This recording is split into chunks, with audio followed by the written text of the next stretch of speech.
Salam jumpa untuk seluruh peserta didik kami. Hari ini kita akan belajar tentang Yesus mengutus Roh Kudus. Nah, Ibu rasa kita sudah sering mendengar Roh Kudus. Apakah Roh Kudus itu? Roh Kudus atau Roh kebenaran itu diutus Yesus untuk mengingatkan murid-muridnya atas perkataan yang pernah diucapkan Yesus selama tinggal bersama-sama dengan para murid. Nah, apa yang pernah dijanjikan oleh Yesus tersebut sungguh-sungguh terpenuhi bahwa Roh Kudus turun. Kapan peristiwa turunnya Roh Kudus? Yaitu pada peristiwa Pentakosta. Nah, bagaimana kisah turunnya Roh Kudus pada peristiwa Pentakosta? Roh Kudus turun dalam bentuk lidah-lidah api. Nah, lidah-lidah api ini bertebaran dan hinggap serta memenuhi para murid. Boleh kita memperdalam ini di Kisah Para Rasul 2 ayat 1 sampai 11. Nah, kita boleh membaca kitab suci kita.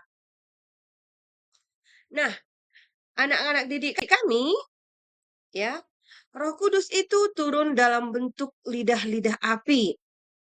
Ya, dia memenuhi ruangan di mana para murid berkumpul.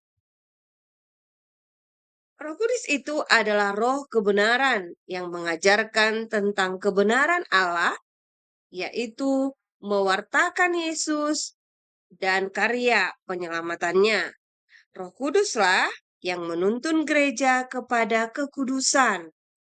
Dengan hidup mengikuti tuntunan dan bimbingan Roh Kudus, maka setiap orang akan diselamatkan.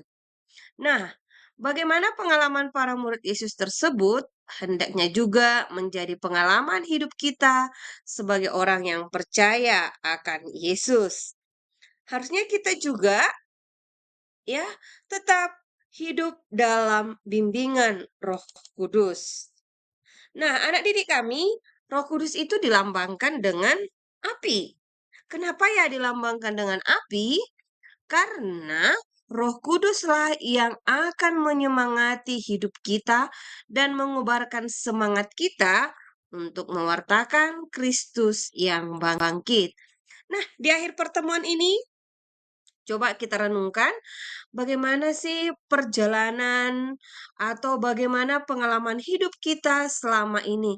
Apakah kita merasakan bimbingan Roh Kudus itu dalam diri kita? Atau pekahkah kita akan bimbingan Roh Kudus? Percayakah kalian bahwa dalam kesulitan yang kita hadapi, Roh Kudus selalu mendampingi? Nah, anak didik kami, coba ini kita renungkan ketiga hal ini sebagai refleksi kita pada pembelajaran ini. Nah, semoga kita tetap merasakan kehadiran Roh Kudus dalam hidup kita. Baik, sekian untuk pertemuan kita hari ini. Sampai bertemu di pembelajaran berikutnya.